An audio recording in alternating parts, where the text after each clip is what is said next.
ईद मुबारक।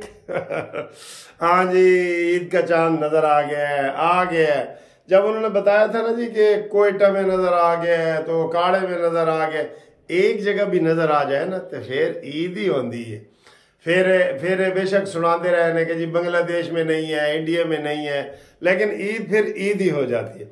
सबको लख लख ईद मुबारक जनाब। बहुत ज़बरदस्त ईद मुबारक होगी और ठंडी भी होगी, बारिश भी होगी, सारा कुछ होगा और सियासी लिहाज से भी बारिश बड़ी ज़बरदस्त होगी।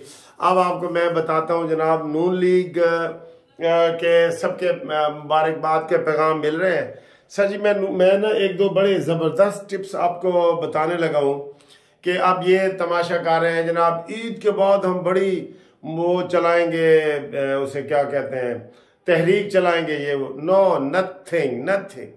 Storm in the tea cup, चाय की प्याली में तूफान के अलावा कुछ नहीं होगा।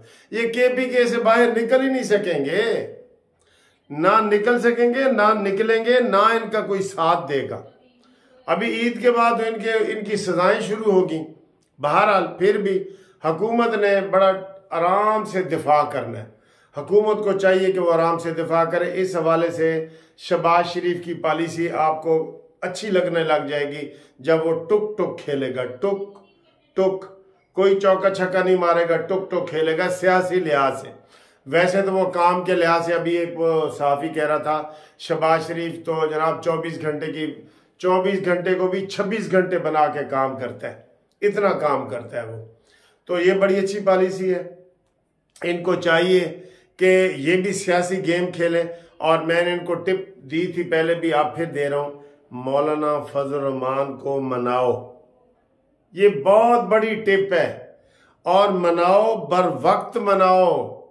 ईद का पैगाम भेजो मौलाना साहब को, ईद मुबारक दो। नवाज शरीफ जाए, उनको जनाब डिनर, नवाज शरीफ ना जाए उनको इधर डिनर पे बुलाए, ठीक है। ये आधी आपकी कामयाबी हो जाएगी। वैसे कह रहे हैं जी कि मौलाना साहब ने जलसे किधर करने हैं, आपको पता है? उनको पंजाब में तो उनको पहले भी एक सीट भी नहीं मिलती, सिंध में भी नहीं मिलती, बलूचिस्तान में उनको सीटें उतनी मिली हैं, हाँ हुकूमत नहीं मिली, वो उन्होंने देर कर दी थी। उसमें मैंने कहा था कि मौलाना फजल रहमान साहब को आधी हुकूमत दे दो, या आप इस हुकूमत में शामिल कर लो, या उसे कहोगे कि अगले जो 2.5 साल ने ये तेरे, और गवर्नर भी उनको दे दो। ये मैंने कहा था। MQM को देने की बजाय उनको दे दो। और दूसरा, मैं शहबाज शरीफ साहब को एक बात समझाना चाह रहा हूँ। हम समझा ही सकते हैं ना सर, और हमारा क्या ताल्लुक है। वैसे मुझे सुबह सुबह ना, आप यकीन करें, बिल्कुल सच कह रहा हूँ, नवाज शरीफ साहब ख्वाब में मिले। मैं ऐसे खड़ा था गाड़ी में, आधा निकला हुआ था, तो इधर हमारे इलाके में जहाँ मैं रहता हूँ ना, इधर कोई, ये ख्वाब की बात है, कोई वारदात हुई, किसी के घर में चोरी वगैरह हुई, तो नवाज शरीफ साहब पूछने आ रहे थे, तो मैं वहाँ से गुजरने लगा, तो उन्होंने कहा जी नवाज शरीफ साहब आए हुए ने। तो मैं जनाब आगे खड़ा हूँ, और नवाज शरीफ ऐसे वो गोल सीढ़ियाँ लोहे वाली होती हैं, वो उतर के आ रहे हैं और आके मिले। कहते ओ यार मुनसिफ, तू मिलते ही नहीं, कितने रहना है? मैं आके सर जी असी तो मिलने की बड़ी कोशिश करने। ये नवाज शरीफ ने कहा है, बकायदा मुझे कहा है। वैसे जब 18 में मैंने MNA के लिए अप्लाई किया था ना, और मैंने तकरीर की थी, मरियम नवाज भी ये वो, तो उस वक़्त उन्होंने साद रफ़ीक को कहा था कि मुनसिफ को पार्टी में कोई बड़ा ओहदा दो, इनका बड़ा जज्बा है अवान साहब का, बड़ा ओहदा दो। तो मुझे नवाज शरीफ मिले और मुझे बड़ी खुशी हुई। फिर मेरी आंख खुल गई, मैंने कहा यार ये तो ख्वाब था लेकिन मिले हैं, तो ख्वाब में भी मुझे बड़ी खुशी हो गई है। सर जी लीडर है ना, साडा लीडर है, ताड़ा भी लीडर है, साडा भी लीडर है। शहबाज नूं तां असीं 2nd नंबर ते लैके आने हैं ना। तो शहबाज क्या करे कि सबसे पहले मैं बता रहा हूँ, शहबाज साहब को भी बता रहा हूँ और मिनिस्टरों को भी बता रहा हूँ, ये जो कहते हैं ना हमारी इत्तेहादी हुकूमत है, नहीं, ये नून लीग की हुकूमत है। बनी जरूर इत्तेहाद से है, लेकिन हुकूमत नून लीग की है। ये ज़हन में बिठाओ। जब आप ज़हन में बिठाएंगे ना, आप काम करेंगे। अब मैं देख रहा था राना सनाउल्लाह भी वो यही कह रहे थे, इत्तेहादी हुकूमत में ऐसा ही होता है, इसलिए नवाज शरीफ नहीं आए। कोई इत्तेहादी हुकूमत नहीं है। पीपल्स पार्टी ने एक भी वजारत नहीं ली, और हम भी यही चाह रहे थे। एमक्यूएम को आपने दे दिए, उनके बगैर भी हो सकता था। एमक्यूएम को मैंने कहा था 2 वजारतें दो बस, मैक्सिमम 1 दो या फिर मैक्सिमम 2 दे दो, ताकि सारा बोझ आपके ऊपर रहे, आप फिर ही परफॉर्म अच्छा करेंगे। आपके ज़हन में हो ना कि ये इत्तेहादी हुकूमत है, तो नहीं, फिर आप जो है ना वो काम नहीं करेंगे सही। ठीक है जी। मरीम नवाज साहबा जिस तरह दिन रात काम कर रही हैं, अल्लाह ताला इनको कामयाबी नसीब करे, गरीबों के लिए कुछ करें। और तीसरा मैंने कहा था कौम से खिताब भी कर लो शहबाज शरीफ साहब, और ईद के ऊपर कोई ईद पैकेज उनको दो, ईद पैकेज दो उनको। ठीक है। अब रहा जी इमरान खान को काबू करने का क्या तरीका है। अव्वल तो ये इमरान खान अभी काफ़ी अरसे के बाद काफ़ी अरसा जेल में रहेगा, उसने आराम से नहीं बैठना, ये जेहन में रख लो शहबाज शरीफ साहब, ये जेहन में रख लो, आराम से नहीं बैठना। हाँ, कानून बना दो कि कोई सड़क पे नहीं निकलेगा, कोई अगर कोई जलसा करना चाहता है पार्क के अंदर करे, ये कानून बना दो। सड़क जो ब्लॉक करेगा उसके खिलाफ FIR होगी, और होती है ये इस तरीके से, वरना 5 साल इसने काम नहीं करने देना। वैसे वो नवाज शरीफ था जिसने 2013 से 18 तक इमरान का 126 दिन का धरना भी ताब हुआ था ना।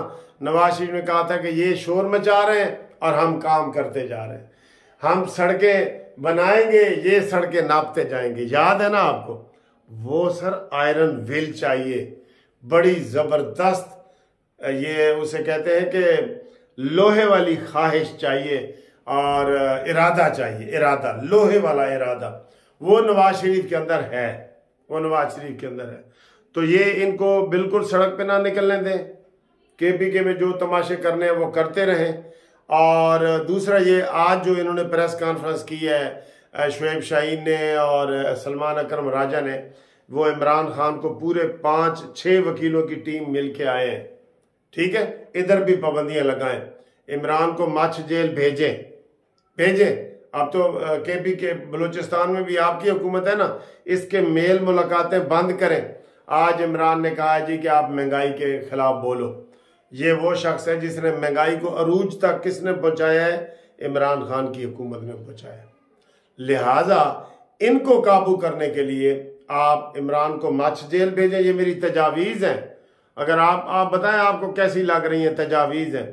मच जेल भेजें, कभी कभी मुलाकात हो जाए, वहां जाते हुए भी इनको पता लगेगा, मुलाकात हो जाए वहां पे, और कोई सहूलतें उनको ना दें जेल में। जो आम कैदियों की सहूलतें वो दें, जो आम कैदी है ना, जो अकरम, अनवर, असलम जो कैदी पड़े हैं, उन जैसी सहूलत दें, बाकी स्पेशल सहूलतें वापस लें।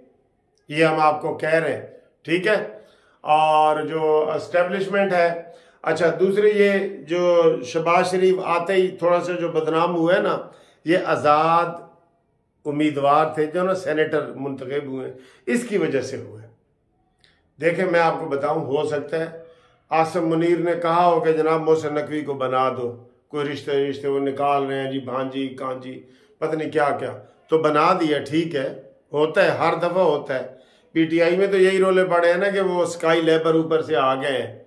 तो अगर शहबाज शरीफ साहब ने कर दिए, अनवारुल्लाह काकड़ को जरदारी ने किया है और मोहसिन नकवी को जरदारी ने किया है, आसिम मुनीर ने कहा होगा मैं उसको वो नहीं करता। औरंगजेब जो है वो रमदे फैमिली से है, और रमदे फैमिली हम बचपन से सुनते आए हैं कि वो मुस्लिम लीग नून के साथ है। वो सियासत से बाला था, लेकिन उसने ये करके तो वो रमदे उसका कज़न ही हुआ है ना, मुस्तफ़ा रमदे, वो भी सेनेटर हुए।